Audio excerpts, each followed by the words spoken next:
Bismillah ar-Rahman ar-Rahim. There is a word that is very important for us to analyze in the Quran in the context of studying the destruction and collapse of societies, and that is Sunnah. So keep an eye on this word, and today I just wanted to give few verses from the Quran that use this word. So what does this word mean actually? Sunnah.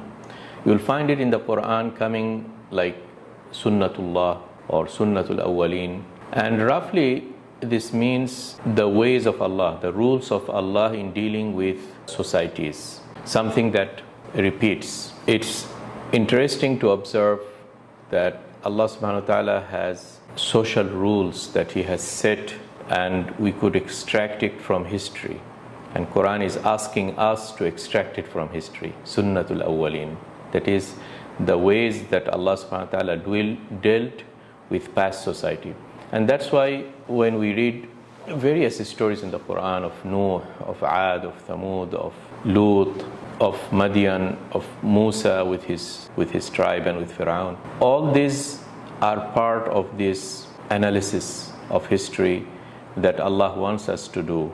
And Allah is always reminding us that as He has set rules in the physical world, some rules that make water boil at 100 degrees, some rules that governs the movements of bodies on earth, which we call movement of bodies even on the heaven, which now we call some of the mechanicals or Newtonian physics. There are thermodynamics and laws of thermodynamics. So as there are these laws of this physical nature, there should be also, or there is actually, laws in societies. And these are the laws that we really wanted to trace and study. So in this episode, I'm going to go through a very quick analysis of this word of Sunnah, where it is mentioned and in what context it is mentioned, and what pattern is emerging from studying this word. So we can take the first incidence, or the first example of the word Sunnah is appearing in verse 38 of Surah Al-Anfal. قُلْ لِلَّذِينَ كَفَرُوا إِن يَنْتَهُوا يُغْفَرْ لَهُم مَا قَدْ سَلَفَ. O Muhammad, tell to the kuffar of Quraysh, tell those who are coming to fight against you. And remember, Surah Al-Anfal is talking about the Battle of Badr. Tell them, if they stop, meaning stop opposing the message of Prophet Muhammad, if they stop, Allah will forgive their past sins. يُغْفَرْ لَهُم مَا قَدْ سَلَفَ. But if they return, meaning if they want to continue opposing the message of Muhammad, فَقَدْ مَضَتْ سُنَّةُ الْأَوَّلِينَ. Let them know that similar thing happens in the past to other nations, starting from Noah and what follows, and we know what happened to them. So benefit from what happened to those past nations when they decided to oppose the message of the messengers, and it will happen to you. So basically it is very, very clear, this verse. But if I wanted to expand the context a little bit more and read some verses before and some verses after this particular 38, you will find that we are getting more hints of the situation, and then we can benefit to our context, what's happening now. And in what's happening now, the most exciting lab, we can experiment these things today and start to tell something about the immediate future, is what's happening in Israel. Because what's happening in Palestine and Gaza is, I think, a very clear case of a clear lab where we can apply hundreds of verses, including today's verse and 100 other verses. So if we just go a little bit before, just two verses before, إِنَّ الَّذِينَ كَفَرُوا يُنْفِقُونَ أَمْوَالَهُمْ لِيَصُدُّوا عَنْ سَبِيلِ اللَّهِ. Those who are kafirin, they spend millions and billions to oppose the message of Allah subhanahu wa ta'ala. فَسَيُنْفِقُونَهَا ثُمَّ تَكُونُ عَلَيْهِمْ حَسْرًا. They will gonna spend these things. They will gonna spend millions in their Iron Dome in bringing money from America with these weapons, and the war will gonna cost them a lot.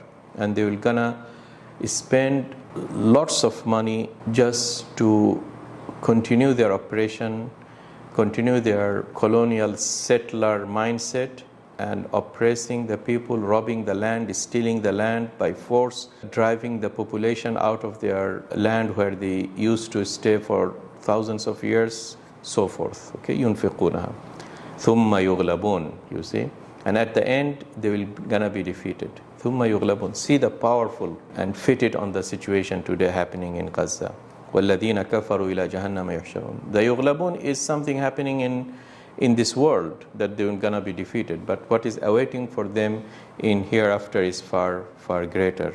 And through this events that is happening, various wars, various conflicts that happens between these two camps, the camp of Allah subhanahu wa ta'ala, the camp in which there was Prophet Muhammad, and before him there were all those prophets, the camp in which there is today the oppressed people of Palestine. Through this, what Allah wants to do, لِيَمِيزَ اللَّهُ الْخَبِيثَ مِنَ الطَّيِّبِ. Through this, Allah wants the mankind to observe who are the nasty and the dirty and the filthy, khabith, and those who are pure and who are on the right path. And among the khabith, we came to know that these are even the elite university administrators. They are part of the khabith. And part of the tayyib are those innocent students who are just going there and seeing in front of them, their eyes, what those administration of those universities are doing in terms of seeing a genocide, and then they continue their support for Palestine with their research and developments. لِيَمِيزَ اللَّهُ الْخَبِيثَ مِنَ الطَّيِّبِ. Through this, Allah wants to distinguish who are the munafiqeen, those who go and support Israel in a case that is as clear as the sun in the sky. Still, those munafiqeen leaders, Muslim Arab leaders, they go and support Israel. لِيَمِيزَ اللَّهُ الْخَبِيثَ مِنَ الطَّيِّبِ. Through these conflicts, we see that what's the objective of Allah subhanahu wa ta'ala, so that it becomes clear, all the masks are now removed from the face and the ugly face is now appearing. وَيَجْعَلَ الْخَبِيثَ بَعْضَهُ عَلَى بَعْضٍ فَيَرْكُمَهُ جَمِيعًا فَيَجْعَلَهُ فِي جَهَنَّمْ أُولَٰئِكَ هُمُ الْخَاسِرُونَ. These are the losers. Allah is just counting and unfolding these events in front of the whole world so that the accountability is there and record keeping is there, and the history is made, but the end they will be cast into Jahannam. And then this verse came, the one that I wanted to mention in terms of the Sunnatul Awwalin. And if we just go to the next verse, which is 39, وَقَاتِلُهُمْ حَتَّى لَا تَكُونَ فِتْنَةٌ وَيَكُونَ الدِّينُ كُلُّهُ لِلَّهِ. Allah as if is giving us the prescription in such cases where you see all such kind of hypocrisy and all such kind of spending money against a minority of people, against those oppressed people, and you see very clearly this distinction between these two camps, and Allah is giving the prescription, وَقَاتِلُهُمْ, continue fighting against them, as if Allah is telling to the resistance movement there in Hamas and other groups there that continue fighting to them, حَتَّى لَا تَكُونَ فِتْنَةٌ وَيَكُونَ الدِّينُ كُلُّهُ لِلَّهِ. Continuing doing this. And remember, this is in Surah Al-Anfal, means we are talking about Badr, and Badr means just a handful of people who are sticking to the rule of Allah subhanahu wa ta'ala, which went to that battlefield, in the battlefield of Badr, 317, and the whole world surrounding them is not supporting them, and Kuffar Quraysh with 1,000, close to 1,000 people are just coming. To them, Allah is saying, وَقَاتِلُوهُمْ حَتَّى لَا تَكُونَ فِتْنَةٌ وَيَكُونَ الدِّينُ كُلُّهُ لِلَّهِ. Remember, a time will come when this whole deen will be to Allah subhanahu wa ta'ala. So when this type of verses is read today in the context of Israel and Hamas, what can we say? And we just heard the word Sunnatul Awwalin, what happened to the previous people. Okay? It means that this religion will be established. The whole land of Palestine will be cleansed from those filth state that is called Israel. Because these are khabith. We heard the word khabith here. We heard the word Sunnatul Awwalin. Okay, what happened to the past people? And we know what happens to Badr. After Badr, Islam started to spread until those Kuffar Quraysh became history. There is nothing called Quraysh as a kafir. as an infidel. The whole land of Arabia became Muslim. Not only that, that light went to the lands of Persian Emperor Kisra and to the lands of the Roman Emperor Hercules, okay? And the Islam is spread. So we had a very past examples of Sunnatul Awwalin from Nuh, and we have the Sunnah that Allah subhanahu wa ta'ala has said to Prophet Muhammad and the Sahaba. Okay, so if we have all these powerful messages and we had the prescription when it says waqatiluhum, continue fighting against them, then what is remaining then? Okay, the path is very clear, the prescription is very clear, and this is the power of Quran. And I just end in this context by verse 40, the immediate verse, وَإِن تَوَلَّوْا فَاعْلَمُوا أَنَّ اللَّهَ مَوْلَاكُمْ نِعْمَ الْمَوْلَى وَنِعْمَ النَّصِيرُ. O Kuffar, if you went back and decided to continue fighting against the Muslims, then remember, O Muslims, that Allah is with you, and it is enough. This fact that Allah is with you and not with Israel is an enough fact for you to continue no matter what happened. What did those Arab hypocrite leaders do? Doesn't matter. Doesn't matter that Israel has the greatest force with it. It doesn't matter, because فَعَلَمُوا أَنَّ اللَّهَ مَوْلَاكُمْ نِعْمَ الْمَوْلَى وَنِعْمَ النَّصِيرُ. He's gonna give you victory. So you see, we took the keyword sunnah and we expanded the context. We knew that this is from Surah Al-Anfal, and he knew that in the history, the battlefield of Badr and what happened, and we knew number of stories from Nuh and these things, and we brought them into one place, okay, and analyzed it, even with a shallow analysis, and we read to a consoling, soothing, and a powerful conclusion, and that is the power of Quran. Let's take another example. So here we can take again verse 13 from Surah Al-Hijr, where Allah says, لا يؤمنون به وقد خلت سنة الأولين. But again, let's take the context. We go 2 verses back, where Allah says that وَلَقَدْ أَرْسَلْنَا مِن قَبْلِكَ فِي شِيَعِ الْأَوَّلِينَ. Allah's pattern and Allah's system is that in any community, He doesn't leave them without a messenger, because Allah is fair and just. Allah wants to send a messenger. So Allah says, I have sent to all those nations before you messengers. وَمَا يَأْتِيهِمْ مِنْ رَسُولٍ إِلَّا كَانُوا بِهِ يَسْتَهْزِئُونَ. And it happens that there were no past community where a messenger was sent that there were not elites or a group who opposes that message. So opposition to the messenger and opposition to the truth is always there. And one of their ways of opposition is mockery. They will start mocking them. They would say to Nuh, you are building an ark inside a desert. Are you a mad person? They will say to Muhammad, you are a mad, you are a magician, you are this, you are that. So the mockery.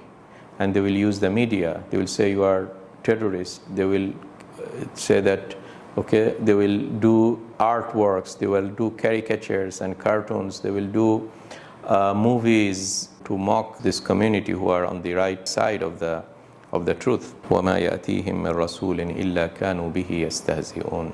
They will do this istihza, which is the mockery. Then Allah says, كَذَلِكَ نَسْلُكُهُ فِي قُلُوبِ الْمُجْرِمِينَ. And this is the same thing, okay, as they did the past nations. نَسْلُكُهُ.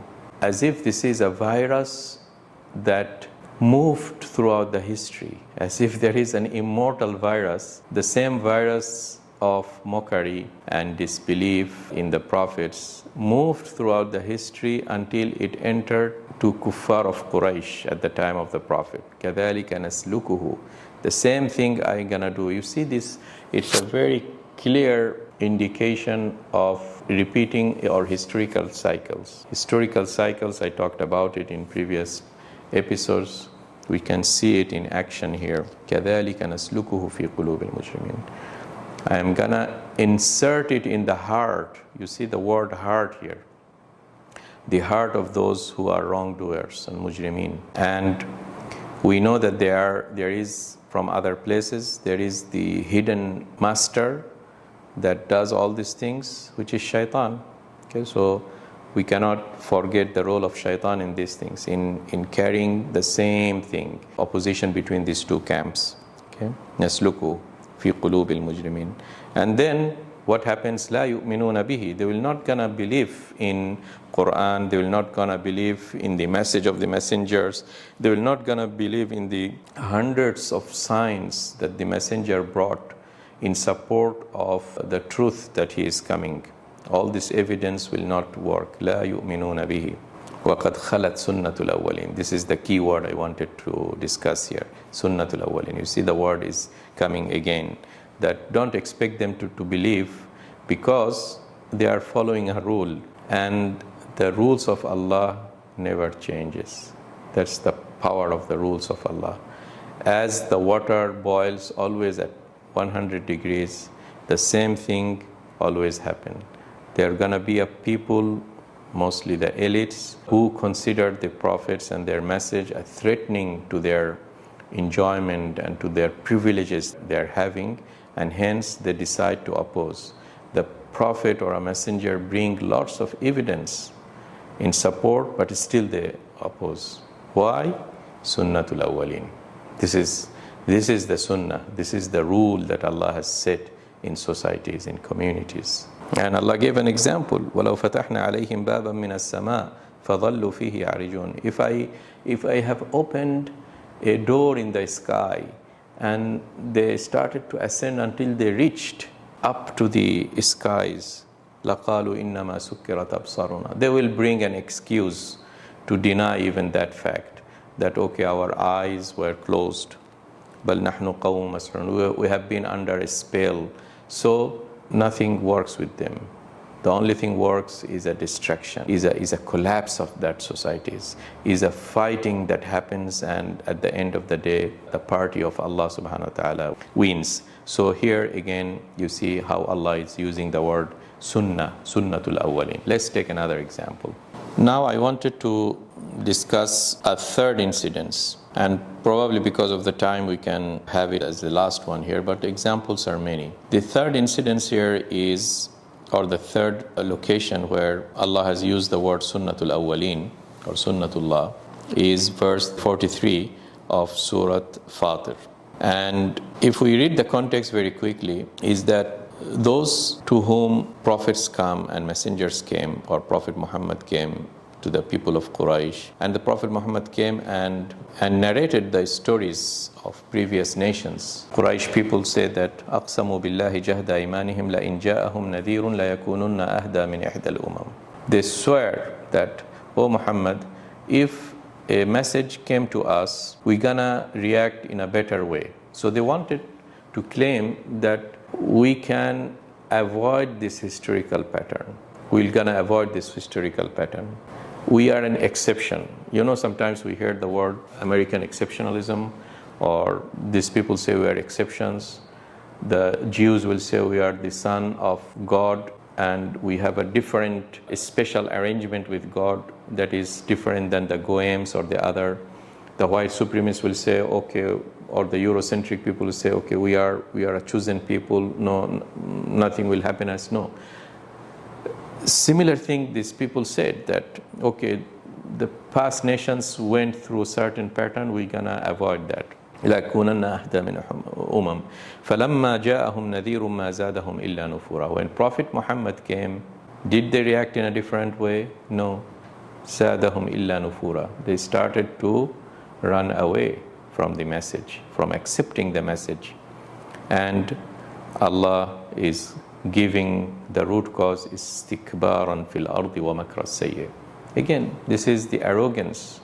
The elite will start to feel threatened by the message, because the elites are sucking the resources and the labor out of the mass population. The inequality, the arrogance, these are the root causes. The moral effect of the destruction of societies is very clear in the Quran, very clear in the history. How can people don't discuss it? They discuss climate, they discuss this and that, and forget these big root causes. استكبارا في الأرض ومكر السيء ولا يحيق المكر السيء إلا بأهله. And they started to plot, but the plot at the end of the day falls against them. They plotted to kill Isa alayhi salam, Jesus, but Allah has raised him. وَمَكَرُوا وَمَكَرَ اللَّهُ. They plotted to kill Prophet Muhammad in that night so that he cannot make hijrah to Medina and escape Mecca. And they failed. Prophet Muhammad went out with Abu Bakr and he started to migrate towards Medina. They came in, they were circling his house throughout the night and thinking that, yeah, we can see Prophet Muhammad is laying in the bed. But in the morning, when they entered, they saw that no, it was Ali. The Prophet has already escaped. Okay? Makr. Allah subhanahu wa ta'ala, He has all the tools in the universe under His control. Those tools could be spider, virus, dust, climate, weather, cloud, wind, people. Okay, Allah has control of all these things. These are the junudullah. Allah's soldiers scattered. So for Allah, it's not a big deal. Okay, as such, Allah saves the believers, and the mockery of those kuffar falls on themselves.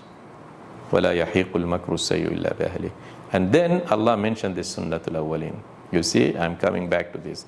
فَهَلْ يَنظُرُونَ إِلَّا سُنَّةَ الْأَوَّلِينَ فَلَنْ تَجِدَ لِسُنَّةِ اللَّهِ تَبْدِيلًا. These people, can't they benefit from the history? Can't they study the history with that objective? Not go into the detail of historical events just for amusement. No. For the possibility or for extraction of the patterns from history. فَهَلْ يَنظُرُونَ إِلَّا سُنَّةَ الْأَوَّلِينَ. And observe these social rules that Allah has set in the destruction of past societies. This is what Allah wants us to know. No matter the name changes, the date can change, okay? Don't study the history as narrated by historians when they are very much into the details of knowing the location or the name of the commander of that army and the commander and which date and which location. That's why when Allah mentions these stories or historical events, Allah goes to the root cause. Allah is pointing our attention to those patterns, the inequality, the elites, and what did the elites say to the messengers, and the mockery that they did, and the arrogance that they did, is the moral effect, this kind of political effects, okay, political dimensions, okay. These are the things Allah is. That's why most of these stories you will not hear any names. We know Ad, we only know the name of the messenger, but we don't know who was the name of the other side or even the location, or okay, it's not that important as long as we know this sunnatul awwalin. And then Allah says, فَلَنْ تَجِدَ لِسُنَّةِ اللَّهِ تَبْدِيلًا. We will never find any change in the sunnatullah. تَبْدِيلًا وَلَنْ تَجِدَ لِسُنَّةِ اللَّهِ تَحْوِيلًا. Verse 43 of Surah Fatir is very powerful. You will never find a change in the rules of Allah, in the ways of Allah in capturing those nations, meaning that they fall into a very precise mathematical formula, the formula that we don't know, the signs of the collapse of societies. You know this Peter Turchin, even he has a newer book called End Times, and the science, Peter and his colleagues who are studying these things, the science of studying history, they call it cryodynamics. So they brought it from thermodynamics, but now in the history, it's like a complex system. They consider the history as a complex system and try to bring mathematical formulas to bring in some kind of a hold and a control on those parameters. Okay, so this is amazing. Allah is saying, فَلَنْ تَجِدَ لِسُنَّةِ اللَّهِ تَبْدِيلًا. Mathematical precision. Allah's sunnah, you will never find it changes. He has that grand formula, the grand theory behind the collapse. وَلَنْ تَجِدَ لِسُنَّةِ اللَّهِ تَحْوِيلًا. It will not divert. It will fall on the nation on the defined time that Allah has said. So Allah is telling this to the people of Quraysh at the time of Prophet Muhammad, when he has described, and that's again, if you expand the context of Surah Fatir, beyond the verses that I have just recited, some verses before, you will find that Allah is describing some of the things He has perfected in the nature. For example, verse 41, إِنَّ اللَّهَ يُمْسِكُ السَّمَاوَاتِ وَالْأَرْضَ أَن تَزُولَ. Allah is the one who is holding the heavens and the earth and the heavenly bodies and the planets and all these things. Allah is holding it from collapsing because this is a complex system. Allah is saying that I am able to hold all these complex systems that you see, the stars and these things, because there are so many chaosity there. It appears to us as astrophysicists and those who study the complex system, it's too much chaos there. Imagine that if Allah didn't hold it, they will just collapse on each other. The sun will hit the earth and the earth will hit the moon, but these forces, it is the force of Allah that is holding it and perfecting it. Everybody is orbiting in a circular fashion, in a way that is not colliding with the other. لا الشمس ينبغي لها أن تدرك القمر ولا الليل سابق النهار وكل في فلك يسبحون. So Allah is saying that if I am able to do such complex things, can't I save people of Gaza? Can't I save Prophet Muhammad and a bunch of people with him from all those forces surrounding them? I can. Have patience. This is the sunnah of Allah subhanahu wa ta'ala. As the sunnah of Allah in these complex systems in the heavenly bodies is appearing with these perfect precisions, Allah's sunnah will appear on earth, on historical events, on the battlefields, on societies, in the cryodynamics and the thermodynamics of the events that is unfolding. And that's why I'll jump to the ayah that is after it, immediately 44. أَوَلَمْ يَسِيرُوا فِي الْأَرْضِ. Don't they walk on earth? فَيَنْظُرُوا كَيْفَ كَانَ عَاقِبَةُ الَّذِينَ مِنْ قَبْلِهِمْ. And then observe what has happened to the nations before them. وَكَانُوا أَشَدَّ مِنْهُمْ قُوَّةً. They were even more powerful than people of Quraysh. Okay, so in history you'll find so many examples of the same thing appearing, but even with greater magnitude. The opposing force had more powerful army with them. For example, Fir'aun, he has built all those pyramids and he has so many force and power with him. But Allah was able to drown him. Allah was able to save Musa and the tribes of Israel through this amazing journey and crossing the sea and splitting the sea and the land and all these things. وَكَانُوا أَشَدُّ مِنْهُمْ قُوَّةً وَمَا كَانَ اللَّهُ لِيُعْجِزَهُ مِنْ شَيْءٍ فِي السَّمَاوَاتِ وَلَا فِي الْأَرْضِ. If we cling to Allah and obey Him and practice the truth and be with the side of the truth with Allah subhanahu wa ta'ala, مَا كَانَ اللَّهُ لِيُعْجِزَهُ. Let's be assured that no one can defeat Allah subhanahu wa ta'ala, because Allah has all these switches and knobs and controls of these big things. فِي السَّمَاوَاتِ وَلَا فِي الْأَرْضِ. The wind is under His control. The sea is under His control. Okay?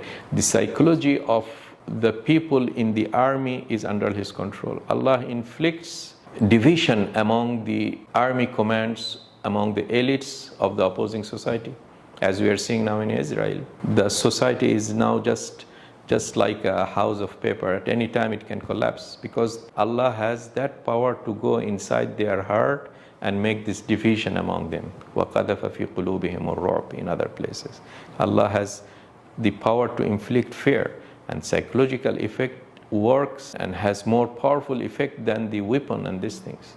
And on the other side, Allah has the ability to insert peace and tranquility in and the patience in the heart of those weak peoples, men, women and children in Gaza, that their heart is full of iman. Their heart, they read this type of verses, and these verses injects into them this power. So no matter what the weapon can do, if the heart has this power. وَمَا كَانَ اللَّهُ لِيُعْجِزَهُ مِنْ شَيْءٍ فِي السَّمَاوَاتِ وَلَا فِي الْأَرْضِ إِنَّهُ كَانَ عَلِيمًا قَدِيرًا.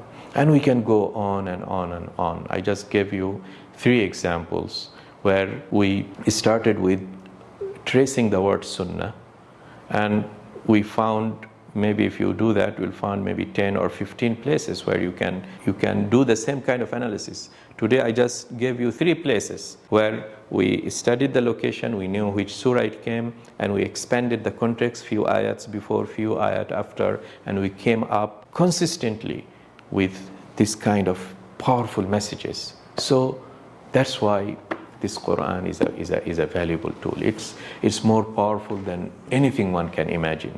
It's more powerful than any of the books, any of the theories of the people.